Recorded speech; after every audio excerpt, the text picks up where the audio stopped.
Retraite après 32 ans de service. L'abrogation de l'ordonnance de 1997 rend désormais, et à partir de janvier 2017, obligatoire le départ à la retraite à partir de 60 ans pour les hommes et 55 ans pour les femmes. Le thème du débat de ce soir porte sur, comme vous pouvez le voir en bas de l'écran, la suppression de la retraite par anticipation. Pourquoi ? D'abord, pourquoi est-il aussi urgent aujourd'hui d'abroger cette ordonnance et de mettre fin à la retraite par anticipation?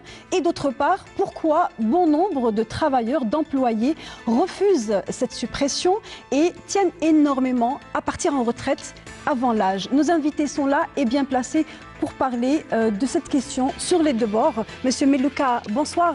Melouka Slimane, vous êtes le directeur général de la CNR, la Caisse nationale des retraites. À vos côtés, le représentant de l'UGTA, monsieur Mohamed Lakhdar Badreddine. Vous êtes le conseiller en affaires économiques et sociales du secrétaire général de l'Union générale des travailleurs algériens. Merci d'être avec nous. Monsieur Mourtar Rabhi, merci d'avoir fait le déplacement depuis la wilaya d'Oran pour participer à ce débat. Vous êtes membre du Conseil national et coordinateur de wilaya du SNAPES, le syndicat national des professeurs de l'enseignement supérieur et technique. Secondaire et technique. À vos côtés, nous avons un représentant du ministère du Travail qui fait l'effort justement du débat et se met parmi deux représentants du syndicat autonome. Monsieur Berkati Akli, bonsoir. Vous êtes l'inspecteur général du travail au ministère du Travail, de l'Emploi et de la Sécurité sociale. Et à vos côtés, le docteur Lies Marabat. Vous êtes le président du SNPSP, le syndicat national des praticiens de santé publique. Bonsoir. Je vous le disais donc, cette actualité qui torture beaucoup d'employés, mais qui est aussi une nécessité en termes de débat économique actuel. La suppression de la retraite proportionnelle et de la retraite sans condition d'âge interviendra en janvier 2017. Il s'agit donc d'une abrogation d'ordonnance et d'un projet de loi validé par le gouvernement et qui devra donc passer par les membres de l'Assemblée populaire nationale. Entre-temps, cette question de déficit plutôt sur la Caisse nationale de retraite se fait sentir depuis plusieurs années déjà. Les prémices d'une telle décision se sont fait venir et la Caisse nationale des retraites a enregistré un déficit continu et évolutif d'année en année. Nous avons donc posé la question à des chercheurs qui, eux, se sont penchés sur la question depuis plusieurs années déjà, car ils voyaient les choses arriver, des chercheurs du CREAD notamment, mais aussi des travailleurs, vous et moi. Le reportage de Samia Barou. C'est lors de la 19e réunion de la tripartite entre gouvernement, patronat et syndicats que la suppression de toute forme de la retraite anticipée a été prise en fixant l'âge légal de départ à la retraite à 60 ans pour les hommes et 55 ans pour les femmes, car le système algérien de retraite fait face à des difficultés financières. La loi, le projet de loi tel qu'il est présenté, la suppression de la retraite sans condition d'âge et la retraite proportionnelle, a un point faible, c'est que les travailleurs ne vont pas cotiser. Un travailleur rationnel ne va pas être incité à s'affilier à la sécurité sociale avant l'âge de 28 ans. Parce qu'à partir de 28 ans, de 28 à 60 ans, on aurait accumulé 32 ans de service qui permettent, ou bien 32 ans de cotisation, qui permettent d'avoir un taux de remplacement maximum de 80%. Cette décision de suppression de la retraite anticipée rentrera en application en janvier 2017, ce qui a fait réagir les travailleurs de différents secteurs d'activité, notamment la santé et l'enseignement. Plusieurs opérations de débrayage ont été entamées pour dire non à cette réforme. J'ai pensé, je l'ai demandé, je l'ai déposé. D'accord. Pourquoi ? Qu'est-ce qui vous a poussé à faire ça ? Parce qu'il m'a poussé, parce qu'il n'y a pas d'issue. ما كاش افونير في هذه الخدمه تخدم ولا ما تخدمش كي اللي ما تخدمش. ما لا فومي تحوس على حاجه ثانيه. يعني هذا حق دستوري، يعني كانت كما زمان اللي يحب يخرج يخرج. يعني دوك ولا التعليم انا قلت انا في الدومين تاع التعليم ولا صعيب يا اختي. Si l'on regarde du côté des travailleurs, c'est normal qu'ils essaient toujours de préserver cet acquis. Et de l'autre côté, bien sûr, quand on est responsable au sommet de l'État, on est obligé de voir l'équilibre de la caisse. Et quand il y a menace sur cet équilibre, bien sûr qu'il faut y mettre les garde-fous. Cette réforme vient après la baisse de la rente pétrolière qui ne permet pas au gouvernement de continuer à subventionner la CNR, mais aussi après le départ massif des travailleurs avant l'âge légal à la retraite. Les économistes se sont penchés sur ces questions pour trouver d'autres alternatives. L'idéal serait de changer le principe de calcul de pension. Au lieu de calculer la pension par la méthode actuelle, c'est 2,5% fois le nombre d'années d'activité fois le salaire de référence, c'est de changer le 2,5% et mettre 2,25% qui va inciter le salarié ou bien le travailleur à cotiser pendant 36 ans pour avoir le taux de remplacement plein. En supprimant la retraite anticipée, l'État espère pouvoir rééquilibrer les comptes de la CNR et consacrer la solidarité intergénérationnelle. Mais encore faut-il convaincre bon nombre des travailleurs qui affichent leur résistance et estiment mériter la retraite anticipée, considérée jusque-là comme un important acquis social. Alors on va voir justement à travers ce débat si la retraite par anticipation devait déjà au départ être considérée comme un acquis social et quelles sont les incidences qu'elle a pu engendrer à travers les années.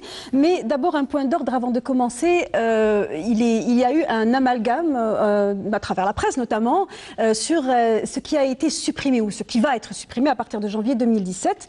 Il n'est pas question de la retraite anticipée, il est question bien de la retraite proportionnelle et celle de conditions d'âge. Est-ce que vous pouvez, vous qui êtes inspecteur général du travail au ministère, éclaircir en quelques mots ce qui sera toujours en vigueur à partir de janvier et ce qui sera supprimé précisément? Merci. Tout d'abord, je vous remercie pour l'invitation. Pour ce qui est du dispositif de retraite qui est concerné par l'abrogation, le projet d'abrogation, c'est le dispositif de 1997, c'est-à-dire l'ordonnance de 1997 qui a mis en place le dispositif de retraite proportionnelle et son condition d'âge. Donc le dispositif de 1994 qui a introduit la retraite anticipée n'est pas concerné par ce texte. Ce dispositif de retraite... La retraite anticipée n'est pas concernée par ce texte. Juste entre parenthèses, la retraite anticipée, c'est-à-dire le départ à 50 ans avec 20 ans d'activité pour les hommes, oui, et le départ à 45 ans avec 15 ans d'activité pour les femmes. Mais c'est un autre contexte. Donc, avec une minoration de 1%. Cette retraite est toujours... C'est pas la même chose, c'est pas la même chose. Donc c'est un dispositif qui a été introduit en 1994, qui concerne les entreprises, les travailleurs qui perdent leur poste d'emploi pour raisons économiques et de façon involontaire. Donc ça a concerné le secteur économique exclusivement, même si le texte prévoit qu'il y a possibilité d'étendre ces dispositions à la fonction publique, mais ça n'a pas été, parce que la fonction publique n'a pas connu de compression d'effectifs. Donc ce dispositif a été appliqué exclusivement dans le secteur économique. Dans les années 90, il y a beaucoup d'entreprises qui ont été dissoutes, donc il y a eu une perte d'emploi de plus de 300 000 travailleurs qui ont été versés dans la retraite anticipée et dans l'assurance chômage. Donc c'est à cette occasion que la CNAC a été créée pour prendre en charge les pertes d'emploi et les gens qui n'avaient pas encore les conditions d'émarger à la CNR. Donc ce dispositif reste toujours en vigueur, bien que ce dispositif ne connaît pas depuis les dernières années une influence importante parce qu'il n'y a pas de compression d'effectifs. Donc ce qui est donc supprimé, c'est l'ordonnance de 1997 qui concerne la retraite sans condition d'âge. Donc après 32 ans de service, on peut partir en retraite en ayant donc une retraite pleine? Oui, une retraite de 80% et la retraite proportionnelle qui est au prorata du nombre d'années travail. Cotisé, oui. Cotisé. Aujourd'hui, pourquoi est-ce que l'État dit ce n'est plus possible, les gens ne peuvent plus maintenant prétendre à la retraite que lorsqu'ils ont atteint 60 ans? Basta. Pourquoi aujourd'hui, Slimane Meloka? Merci. Excusez-moi. Je voudrais d'abord vous remercier parce que nous sommes très, très honorés par le fait que vous nous invitiez sur vos plateaux pour pouvoir débattre du sujet. Il est vrai qu'aujourd'hui, le citoyen a besoin d'être informé sur la situation réelle et exacte. Je voudrais donc à ce titre vous féliciter et présenter mes hommages à l'ensemble du personnel à la veille de la célébration du 54e anniversaire du recouvrement de la souveraineté nationale. Tout le plaisir est de vous avoir sur votre plateau. Merci beaucoup. Donc, je tenais juste à ajouter une précision par rapport à ce qui a été dit, c'est que donc, le dispositif de 97-13 fait référence au départ volontaire, ce qui n'est pas le cas de l'ordonnance du dispositif de 94 qui, lui, concernait des départs forcés ou obligataires par rapport à une conjoncture économique donnée. Je pense que le tableau peut se passer de tout commentaire, puisque si nous imaginons le système, les économistes ont parlé du 2,25%, du 2,5%, si nous imaginons un système d'équilibre financier, il faut bien qu'il y ait des recettes d'un côté et des dépenses de l'autre. Il faudrait que vous sachiez et que le téléspectateur sache que la Caisse nationale des retraites ne fonctionne qu'avec les cotisations de sécurité sociale. Et contrairement à ce qui a été dit dans le reportage, il n'y a pas de subvention de l'État par rapport aux dépenses. Il y a un apport complémentaire de l'État par rapport aux petites pensions. Donc les pensions qui sont inférieures au SNMG à moins de 15 000 dinars sont toutes portées à un montant de 15 000 dinars. Et c'est là où le SNMG étant à 18 000. Oui, mais c'est à 75% du SNMG que le pensionné est payé. Donc, disons qu'aujourd'hui, la barre est fixée à 15 000 dinars minimum. Il n'y a pas de pensionnés. C'est là que l'État intervient pour compléter les petites pensions, mais il n'y a pas de subvention au sens propre du terme. Donc, aujourd'hui, une simple solution arithmétique peut nous expliquer la situation. Il faudrait que les gens cotisent pour pouvoir bénéficier de leurs cotisations à l'avenir. L'espérance de vie, à l'époque, il y a de cela 20 ans ou 25 ans, elle était très réduite. Donc, quelqu'un qui partait à 50 ans de retraite pouvait espérer encore vivre 15 ans ou 18 ans ou 20 ans. Mais aujourd'hui, l'espérance de vie étant à 77 ans, partir en retraite à 50 ans, je crois que la situation se passe de tout commentaire. Aujourd'hui, les gens partent pour être rentiers. Encore une fois, je reviens vers le documentaire que nous venons de voir. Les gens veulent partir avec des rentes pour pouvoir, par la suite, soit assurer ou effectuer un autre travail. Excusez-moi, vous dites rente, c'est leur droit. Ils ont cotisé à travers leurs années de travail, donc c'est aussi un droit. Hein. Donc quand on dit rente, c'est un petit peu... essayez d'expliquer ce que vous voulez dire par rente. Ce que je veux dire par là, c'est qu'aujourd'hui, les gens qui désirent partir en retraite, la retraite est un moyen de pouvoir substituer le salaire qu'ils percevaient en tant que travailleurs. Percevoir une retraite, c'est assurer un peu ses jours au-delà de la soixantaine, quand la personne prend de l'âge, ces vieux jours.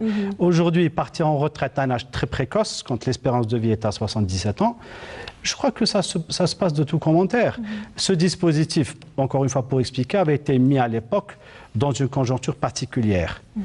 Et c'est pour ça que la possibilité a été donnée à des personnes de jeune âge à partir en retraite pour pouvoir libérer des postes de travail. Pour les couvrir, car elles s'exposaient à un chômage forcé, la situation était très difficile. Mais aujourd'hui, il y a deux facteurs qui sont contre nous.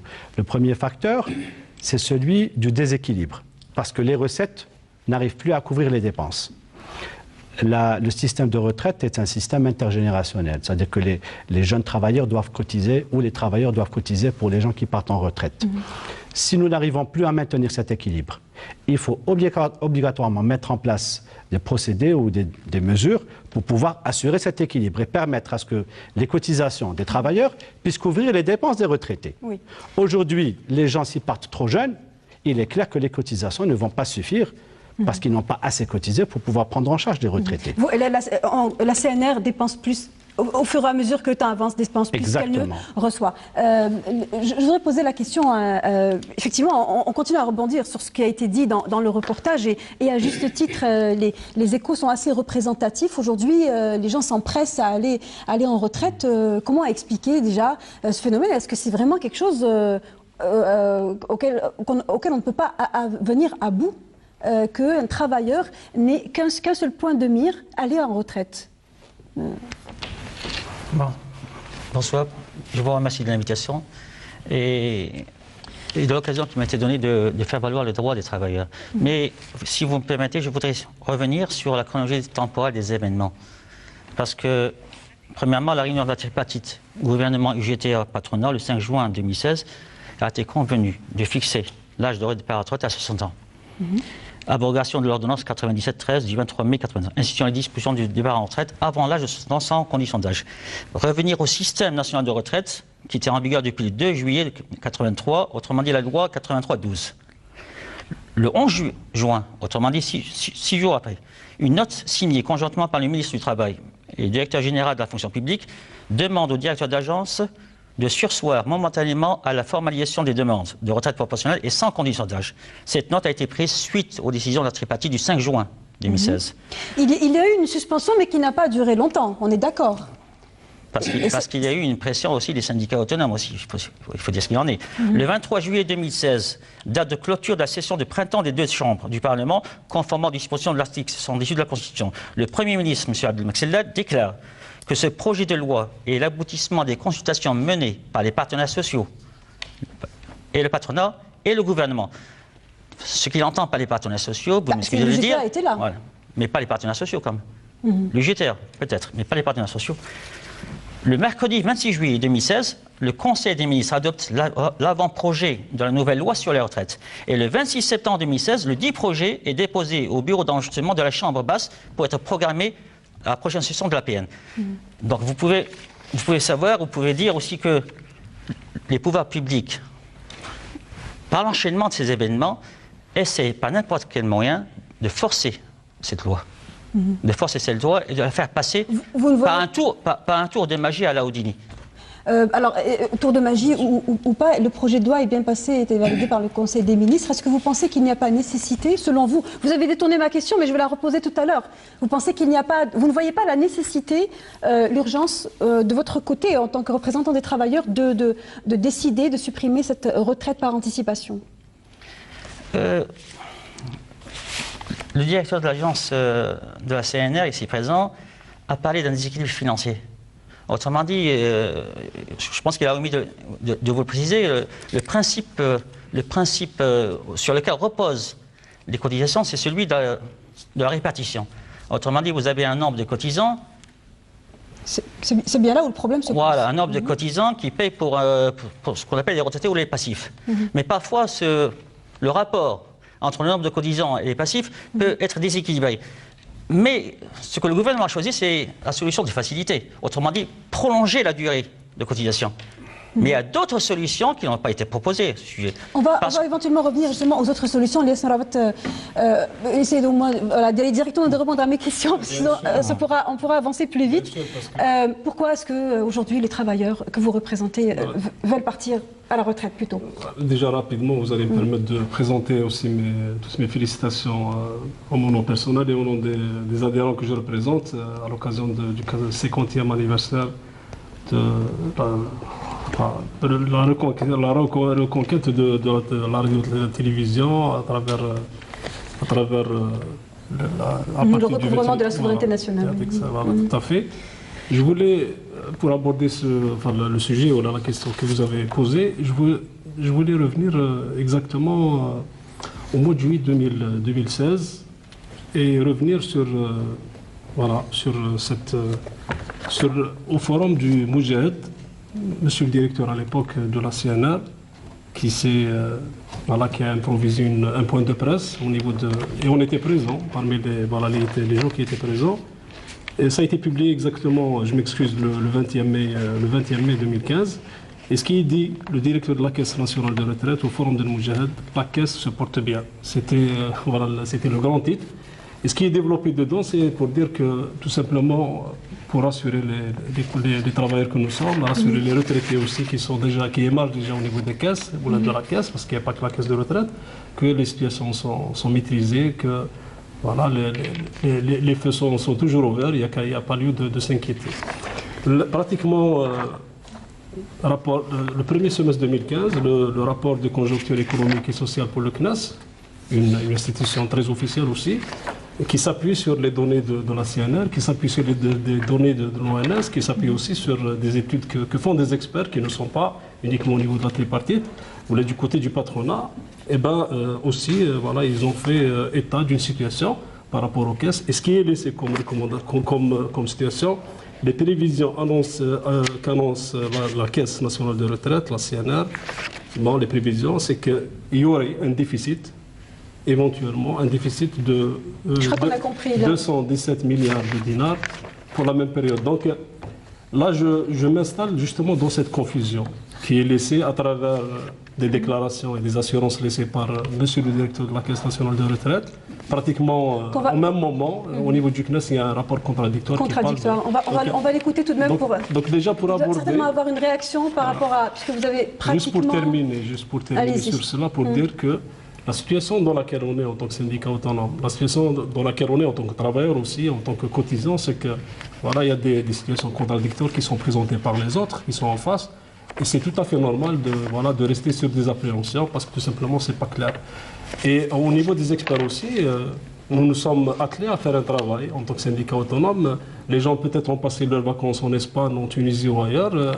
Et ben on les a passés à faire des universités d'été, des débats autour de la question. Une question sur vos projections, justement, vous sera posée dans un moment pour savoir dans quoi est-ce que vous avez fait justement des projections à l'ombre de ce que vous souhaiteriez ne pas être supprimé, justement, à savoir les retraites proportionnelles sans condition d'âge.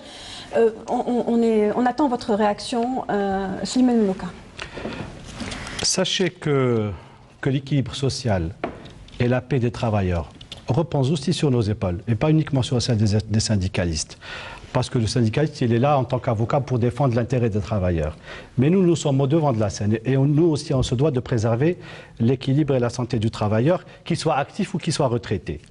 Nous avons mis en place des mesures. Parmi ces mesures, c'était l'apaisement social. En 2014, la CNR a pu payer les pensionnés de retraite sur ses propres fonds.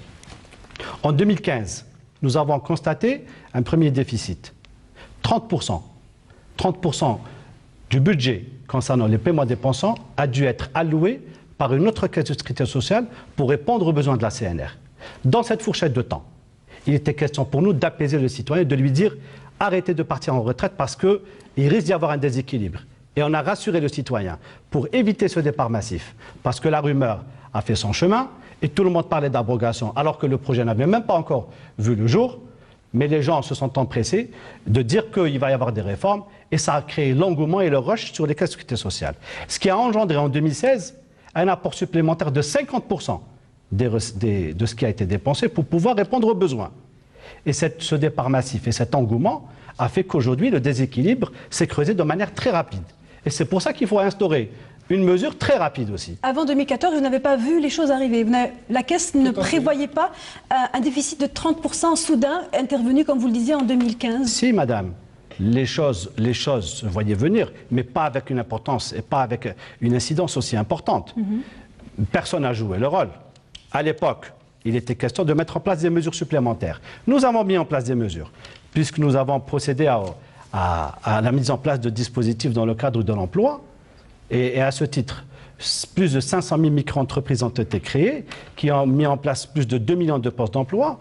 En juin, entre septembre, je vous l'ai cité la dernière fois, entre septembre 2015 et avril 2016, plus de 300 000 postes d'emploi ont été mis en place pour essayer de combler le vide.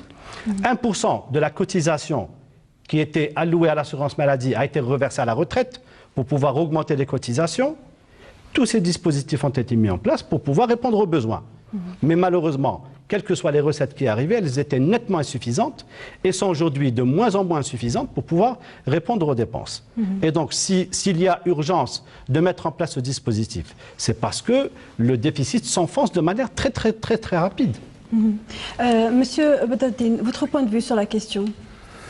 Mon point de vue sur la question, moi je pense qu'il faut revenir au contexte qui prévalait à l'époque. Pourquoi on a fait cette loi? C'est une loi qui n'a pas été faite parce que... Oui, monsieur l'inspecteur général a expliqué justement le contexte de l'époque. Allez-y. J'ai un temps, je le dis.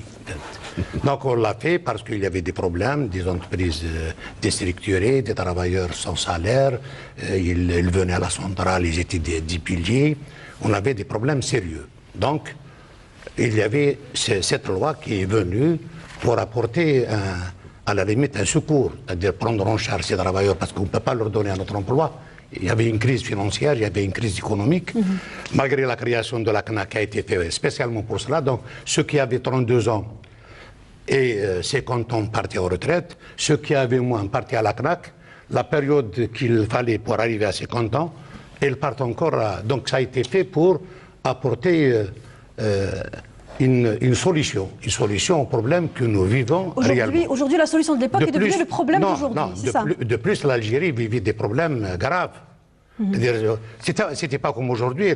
Il y avait le terrorisme, il y avait le FMI qui imposait ses conditionnalités, il exigeait la compression d'1 million de travailleurs de la fonction publique et du secteur économique, elle exigeait le gel des salaires des travailleurs, la diminution de la pension, parce que la rente dans les caisses, ils utilisent le mot rente, mais c'est la pension, donc la pension des retraités devrait être diminuée. On avait trouvé cette solution pour ne pas être soumis à des conditionnalités de FMI et pour aussi trouver une solution aux travailleurs qui n'avaient pas de revenus. Nous avons des cadres, nous avons une fédération nationale des retraités qui regroupe beaucoup de cadres, surtout du secteur de la sécurité sociale, qui ont attiré l'attention de l'organisation UGTA il y a plusieurs années, qu'on allait vers... Mais il fallait attendre le constat réel, c'est-à-dire avec le constat et le déficit, ils ne sont pas d'accord. On l'aurait fait avant. Il n'y avait pas de constat, il n'y avait pas de déficit. Les gens auraient considéré que c'est une méchanceté. De plus, c'est un acquis qui n'a jamais été revendiqué. C'est-à-dire c'est quelque chose qui est venu de par la situation que nous vivons à l'époque. Nous sommes une organisation syndicale qui a des relations avec l'international. Lorsqu'on parle avec des gens, on leur dit la retraite en Algérie à 50 ans, ils nous regardent, ils nous prennent si on est normal. Il faut que les gens sachent que celui qui part à 50 ans ne verse pas 10 ans de cotisation, il prend 10 ans de plus de pension. Quelle est la caisse qui peut supporter une telle situation? C'est impossible. C'est pas parce que on ne veut pas défendre les acquis des travailleurs, mais défendre les acquis de l'immédiat et les mettre dans des situations graves à l'avenir, je pense que ce n'est pas responsable. C'est-à-dire, un responsable, c'est celui qui a une vision lointaine. On va vers l'hypothèque de la caisse de retraite et l'hypothèque des futurs retraités. C'est-à-dire ceux qui sont en train de cotiser aujourd'hui et qui payent les retraités, c'est ceux-là qui n'auront pas de retraite. Donc nous sommes associés pleinement et de plus, nous sommes la seule organisation qui existe au niveau de tous les secteurs, fonction publique et secteur public, et la loi qui a libéré le pluralisme syndical, elle a prévu que seuls ceux qui ont 20% d'adhérents des travailleurs ont droit aux négociations. Nous avons donné, on donne chaque année, on donne nos adhérents au ministère du Travail. Et nous avons près de 2 500 000 adhérents. Sur 7 millions et quelques, nous avons 34%. Je tiens juste à rappeler une information. Et vous pouvez, en 2 mots, infirmer ou confirmer. Il y a 2 semaines de cela, dans la zone industrielle de Ruiba, un certain nombre de travailleurs affiliés à l'Union générale des travailleurs algériens ont montré, n'ont pas été vers le débrayage, mais ont montré leur désapprobation par rapport à cette suppression. Comment est la tendance et l'ambiance, car il est aussi important d'aller vers les gens que cela concerne. Les travailleurs, tous les travailleurs, quand il y a un changement, ils ne sont pas favorables, c'est tout à fait normal. D'où l'intérêt du débat. Ils n'ont pas les mêmes données que nous, ils n'ont pas la même vision que nous, ils sont encore, j'allais dire, empoisonnés par certains médias, c'est-à-dire certaines fausses informations qui sont données, surtout dans la rumeur. Et donc, on leur dit, vous allez perdre, vous allez ceci, vous allez cela. Ils ont le départ massif, parce qu'on leur a dit, il y a la crise financière, on va vous enlever les indemnités de fin de départ à la retraite, on va vous faire ceci, on va faire cela. Donc, les gens, sauf qui peut. Donc, il y a lieu justement de recadrer les choses. Mais une fois que la loi, écoutez, une fois que la loi, s'il est adoptée, une fois qu'il est adopté, nous allons discuter avec nos travailleurs, nous allons leur donner les informations qu'il faut, et je ne pense pas que les travailleurs, lorsqu'ils comprennent... On va venir justement à ce qui va se passer justement après l'abrogation, après le vote pour la loi. Elias Mrabat. Moi, je voulais rapidement, parce que je vois que le temps qui nous est laissé, ça serait difficile de le contenir et voilà, de le restituer d'une manière juste entre les différents intervenants. Je vais essayer de dire l'essentiel. Les chiffres que nous avons à notre niveau, et les experts que nous avons sollicités pour travailler sur ces questions de la retraite et les questions du code du travail aussi, sur le pouvoir d'achat, eh ben, on laissait à notre niveau une certaine synthèse. Je pense que c'est intéressant de dire que par rapport au nombre de travailleurs recensés dans le cadre des retraites proportionnelles ou retraites avant l'âge de 60 ans, n'est pas aussi énorme qu'on veut le présenter aujourd'hui. Depuis l'installation de ces deux dispositifs, de 2014 et de 2017, de 1997 et de 1994, ce qui a été accumulé comme travailleurs dans cette situation, il avoisine les 800 000. Sur les 800 000, pratiquement 400 000 depuis ce temps-là ont déjà passé le cap des 60 ans, donc automatiquement, ils bénéficient automatiquement de leur retraite, même si à l'époque, il avait perçu de manière proportionnelle, c'est-à-dire après les 60 ans, ils continueront à percevoir la retraite avec la même proportion et pas les 80%.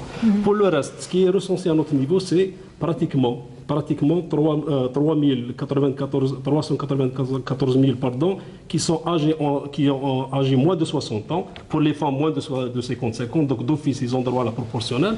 Parmi ce chiffre, il y a uniquement 85 000 bénéficiaires de la retraite sans condition d'âge. Ça représente pratiquement 3%, 3,14%. Pour le reste, il reste 308 000. Vous êtes en train de faire le cumul, voilà. De quelle période, de quelle année à quelle année? De la période de 1997 jusqu'en 2015.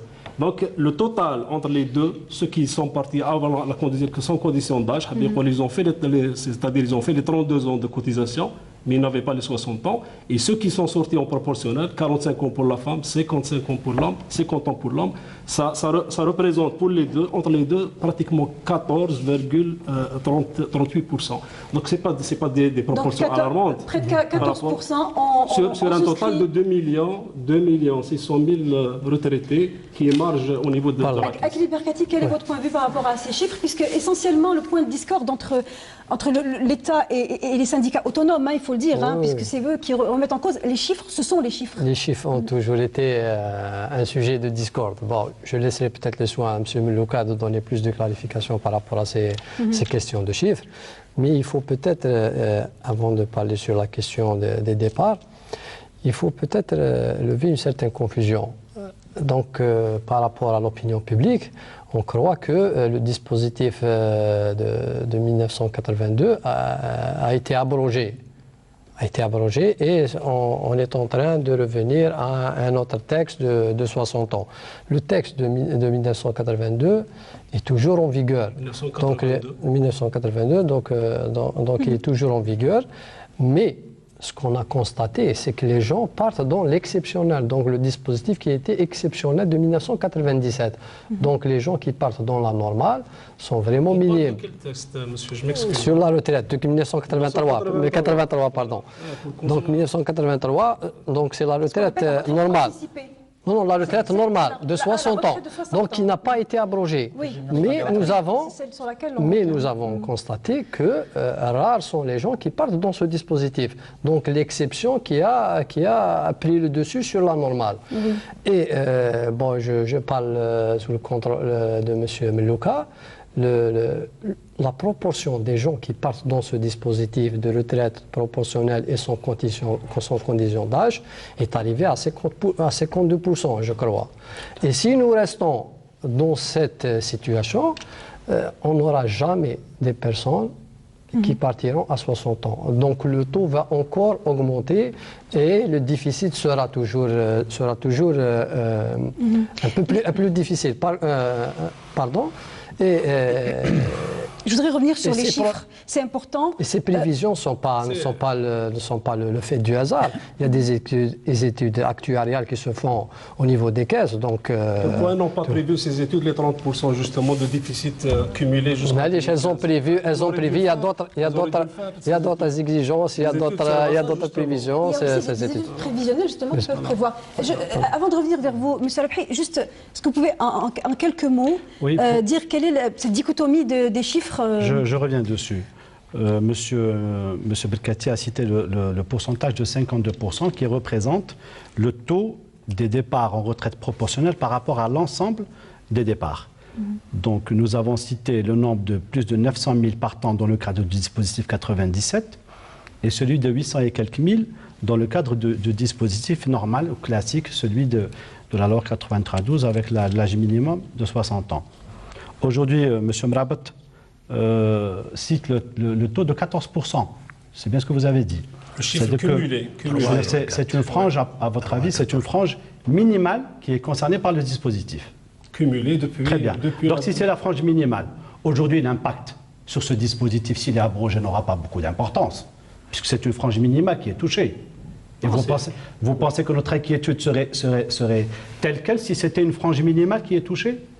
Vous savez, quand on a étudié le projet, on a étudié toutes les possibilités. On a étudié même la possibilité du 2,25% dont a parlé le monsieur dans le reportage, le docteur en économie.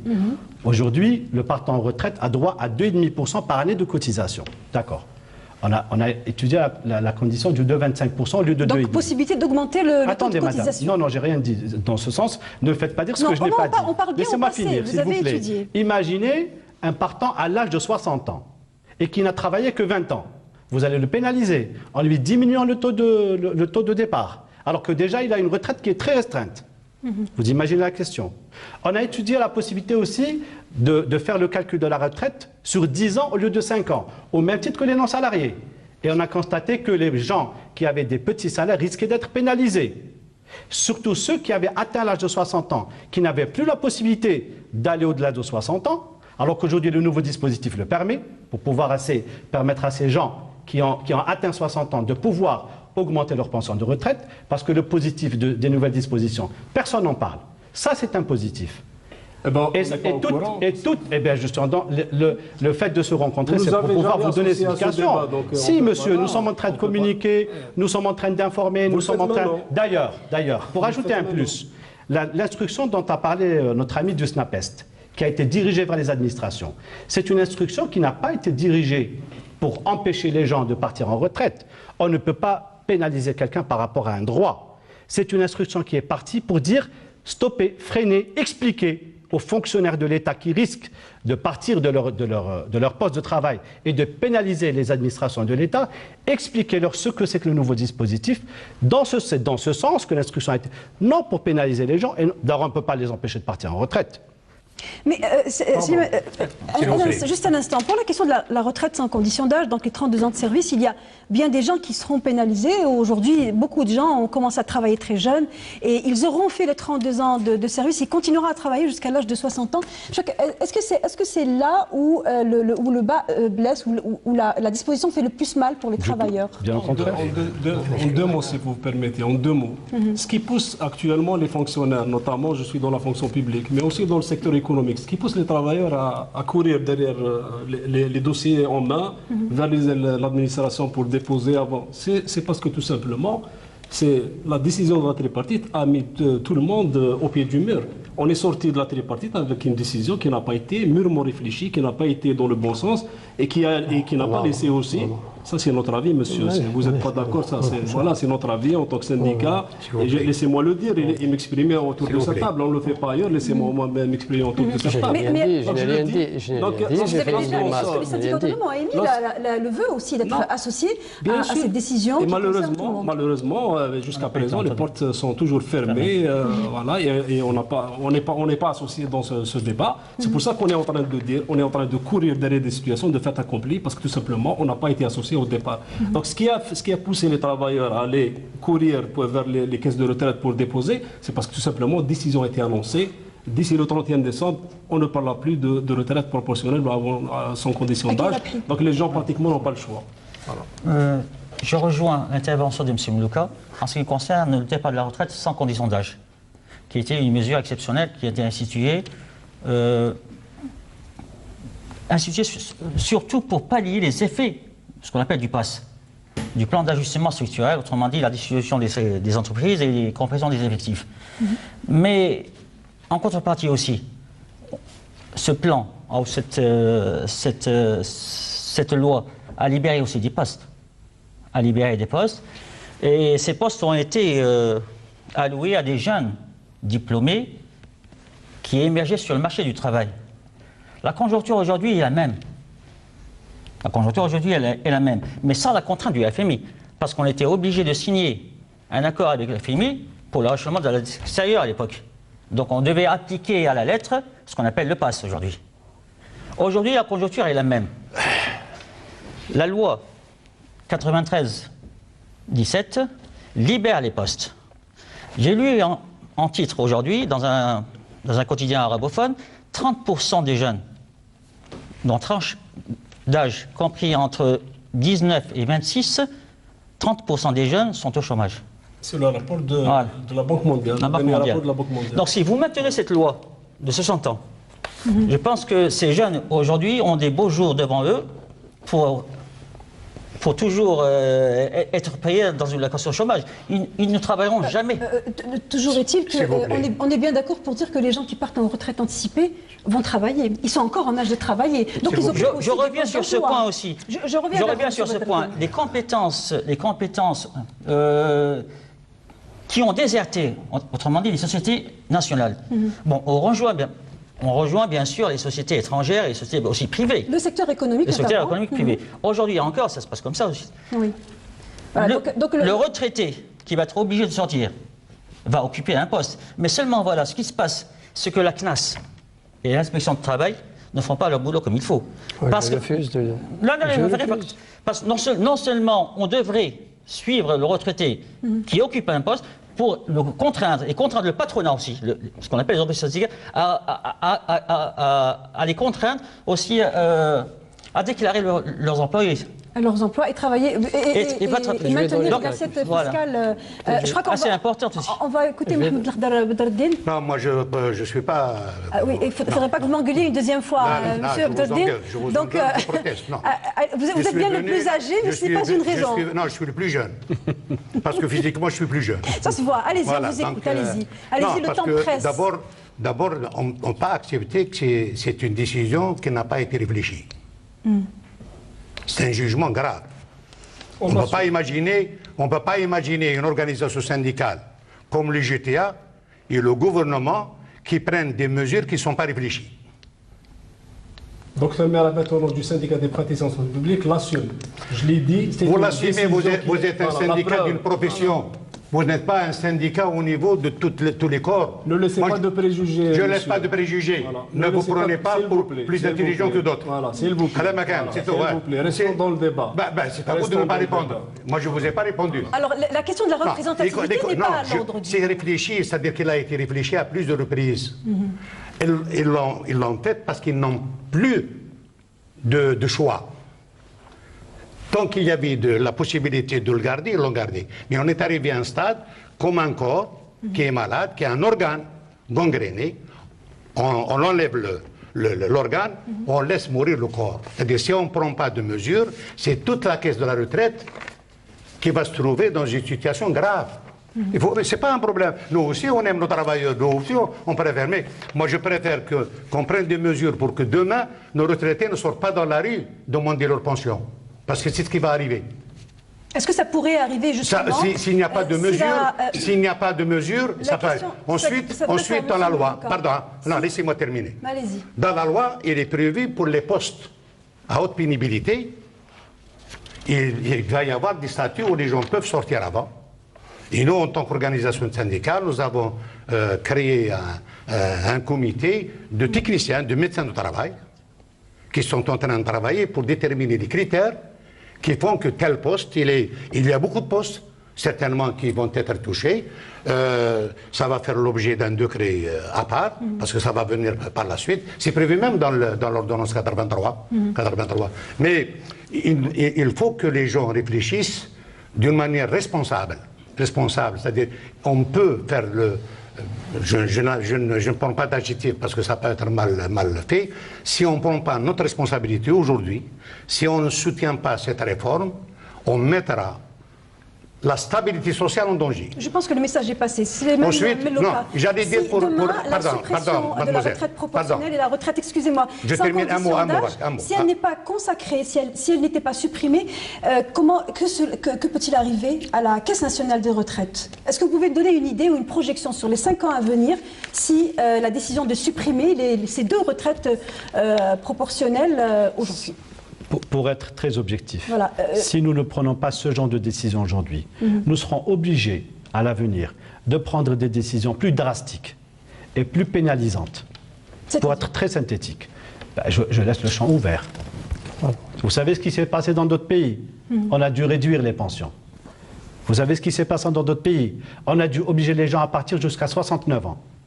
Donc je vous dis, si on ne prend pas ce genre de décision aujourd'hui, et je reviens à ce que disaient nos amis syndicalistes tout à l'heure, et à titre de rappel pour notre ami du SNAPEST, vous avez dit que les portes sont fermées. Les portes n'ont jamais été fermées. On a ouvert le dialogue, puisque nous avons tenu une rencontre au niveau même du secteur de l'éducation, où M. le ministre du Travail, de l'Emploi et de la Sécurité sociale s'est associé à la ministre de l'Éducation pour ouvrir le débat avec certains syndicalistes. Malheureusement, ces derniers n'ont pas répondu et la chaise est restée vide, mis à part quelques syndicats qui ont répondu, mais la majorité n'a pas répondu. Autre chose, vous avez parlé de la politique de l'emploi. Malgré le fait, tel que l'a cité notre hôte, malgré le fait que ceux qui partent à un âge précoce reviennent dans les circuits du travail, et malgré cela, l'État a mis en place des dispositifs d'emploi qui ont permis de réduire le taux de chômage, qui était à 11,2 en septembre 2015 et qui est passé à 9,9 en avril 2016, malgré le fait que les gens partent en retraite et sont réinjectés dans le système de l'emploi. Si maintenant les gens partent à 60 ans, il est clair que nous trouverons toujours moyen de mettre en place. Il est vrai que le pays traverse aussi une situation économique assez particulière. Si les choses reviennent un peu dans l'ordre avec l'augmentation peut-être du baril de pétrole, on pourrait peut-être trouver d'autres choses. Je voulais apporter un petit peu en arrière. Je rappelle que l'État a d'abord... Je dois réagir par rapport à... Je voulais apporter une clarification. On vous écoute, monsieur. Merci. Bon, je voulais apporter une clarification par rapport à ce que... Par rapport à l'aspect du chômage, je vous ai vu... À l'aspect du chômage, bon, l'aspect du chômage, bon, il faut dire certaines vérités. Les gens qui partent en retraite avant, ils vont gonfler le secteur informel. Ils ne cotisent pas. Ils ne cotisent pas. Donc ils se mettent d'accord avec certains employeurs pour ne pas être déclarés à la CNAS. Donc ils contribuent directement ou indirectement, de manière peut-être non réfléchie, à encore aggraver la situation et de la CNAS et de la CNR. Mais il faut le dire, nous, au niveau de l'inspection du travail, un grand travail est fait avec la CNAS. Donc je refuse ces accusations. C'est que l'inspection du travail ou la CNAS ne font pas de travail. Bon, à titre d'exemple, pour l'année 2016, plus de 200 000 visites de contrôle ont été effectuées par l'inspection du travail. Donc c'est un travail titanesque qui se fait. Encore 5 minutes. Et notamment par rapport à nos déclarations, aux travailleurs. Et nous constatons qu'il y a des pratiques de certaines personnes qui partent en retraite et exercent. Et qui est un retraité qui a déjà une rente de la CNR, donc il est déclaré, il a sa carte Chifa, donc il est pris en charge. Donc ça n'intéresse pas d'être également déclaré une deuxième fois à la CNAS. Moi je rite, le retraité qui est parti dans cette condition, il est parti dans les conditions prévues par les lois de la République, qui sont toujours de vigueur. Donc il a cotisé, il a droit à une proportionnelle, on a une retraite avant l'âge de 60 ans, dans le cadre de la loi, qui est toujours en vigueur. Donc on doit être dans cette considération. La deuxième des remarques, je pense que ce qui a été laissé par certains experts lorsqu'on les a sollicités durant l'été, une phrase. Il ne faut pas maintenir aussi longtemps possible l'Algérien au travail, il faudrait faire travailler beaucoup plus d'Algériens. Le problème, il est au niveau de l'informel, plus de 5 millions de postes dans l'informel qui pourraient ramener justement des ressources financières et assurer une pérennité à cet équilibre au niveau des caisses. Il faudrait aussi décharger de la caisse de retraite des dépenses annexes comme la caisse nationale, la caisse de chômage qui continue à fonctionner alors que jusqu'à présent, comme le dit notre ami, on ne parle plus de compression d'effectifs dans les entreprises publiques. C'est aussi d'autres dépenses annexes qui sont ajoutées dans la solidarité nationale à travers des pensions qui sont bonifiées sur les ressources justement de la CNR et ça greffe aussi les budgets. Il faudrait revenir aussi optimiser, rationaliser les dépenses de fonctionnement des caisses et c'est estimé à 15% pour nous alors que les normes au niveau mondial ça ne peut pas dépasser les 8% comme norme, comme moyenne. Il faudrait aussi, nous pensons qu'il faudrait maintenir le droit à la retraite complète à partir de 32 ans parce que tout simplement le travailleur a financé sa retraite de 32 ans de cotisation. Je dirais que c'est un petit peu osé arriver à 32 ans, dire vous n'avez pas 60 ans, vous devez continuer et faire pourquoi pas 40 ans pour pouvoir partir en retraite. On a compris le message. La dernière, si vous permettez, c'est de maintenir le droit à la retraite proportionnelle. Mais on est ouvert, à condition qu'il y ait un débat responsable, on est ouvert qu'il faudrait nuancer, on a apporté des réajustements, mais pour l'instant, on n'est pas à ce niveau-là, au niveau du débat et de la concertation. Sur le volet des chiffres, je voudrais revenir.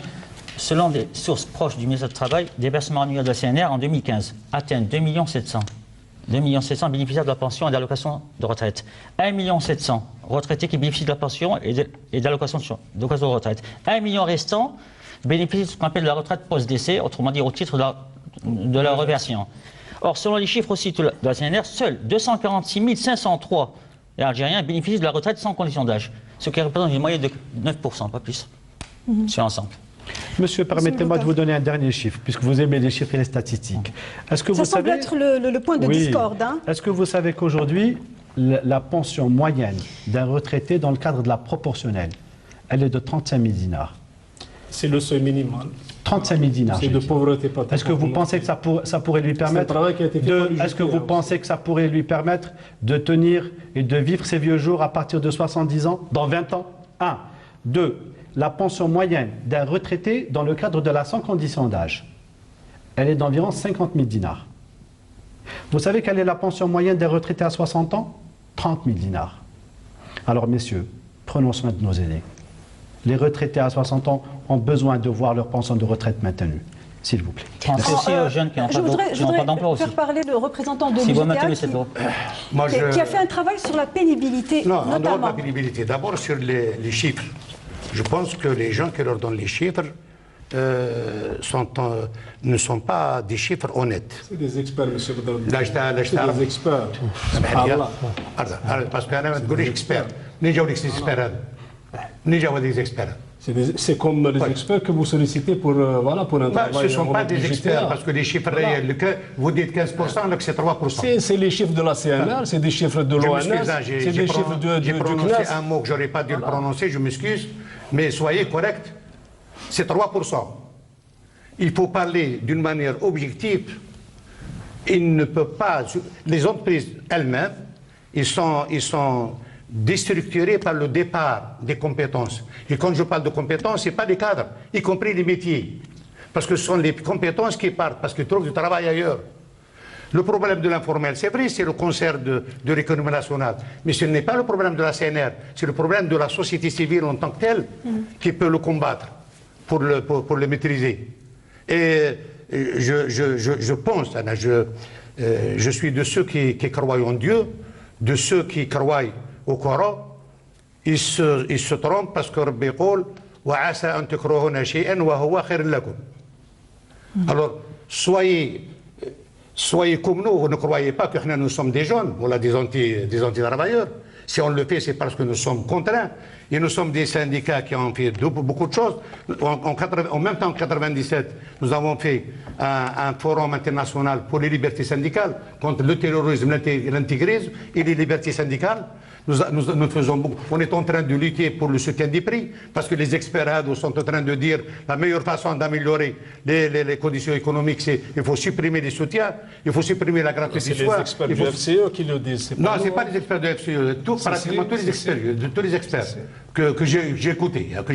Tout le monde a des experts sont d'ailleurs, je ne connais pas. Et puis, nous sommes prêts. Des experts algériens, comme nous deux. Nous sommes prêts à discuter avec ces experts. On l'est aussi. Voilà. On est prêts à discuter. Anna, je vous invite à venir à l'UGTA. On discute avec vous. Très bien, mais l'invitation est passée. Je voudrais que nos enfants, que nos enfants puissent aller à l'école, pardon, deux mots, que nos enfants partent à l'école et que nos malades soient soigner. Soigner dignement. Voilà, Les travailleurs se posent également une question importante à laquelle je voudrais qu'on réponde avant la fin de cette émission. Il s'agit de la pénibilité. Donc, on a bien compris que cette loi, eh bien, elle va passer et que la suppression de la proportionnelle de la condition d'âge va bien être arrêtée. Mais en janvier 2017, il va y avoir un certain nombre de travailleurs qui vont peut-être ne pas être concernés par cette suppression, eu égard à la pénibilité de leur travail et peut-être aussi à la condition dans laquelle ils travaillent, peut-être à la maladie. Est-ce qu'il y a des propositions d'une part et qu'est-ce qui est décidé d'autre part? Quelle est la marge de manœuvre? On commence par vous, monsieur le représentant du ministère du Travail, rapidement, s'il vous plaît. Merci. Pour ce qui est de la pénibilité, donc le texte qui porte sur l'abrogation du dispositif, le 97, a mis en place d'autres mesures, notamment les pénibilités et la possibilité d'aller au-delà de 60 ans, donc jusqu'à 65 ans de travail. Pour ce qui est de la pénibilité, c'est une commission qui va être installée, qui est constituée d'experts en médecine du travail, en santé et sécurité. Est-ce que les maladies chroniques peuvent faire l'objet d'une forme de pénibilité? Oui, je ne peux pas préjuger sur les travaux de cette commission, mais elle va examiner toutes les possibilités par rapport aux conditions de travail, par rapport aux conditions climatiques où travaillent les gens. Donc c'est des experts qui vont examiner, donc je ne peux pas... de qui sera composée justement, puisqu'on parle d'intégration, hein, encore une fois, de qui sera composée cette commission? Elle va être constituée d'experts, de partenaires sociaux, d'experts dans le domaine de la santé et sécurité au travail, des médecins du travail, des médecins du ministère de la Santé, donc, et d'autres experts peut-être indépendants en matière de santé et sécurité. Slimane Moulouka, quelle est la marge de manœuvre aujourd'hui, sachant qu'il y a une nécessité de la supprimer, mais en même temps, il y a une prise en considération de certaines conditions particulières? J'ai été très clair. Enfin, si vous permettez, je voudrais juste revenir sur les métiers pénibles. Donc, les maladies professionnelles sont listées.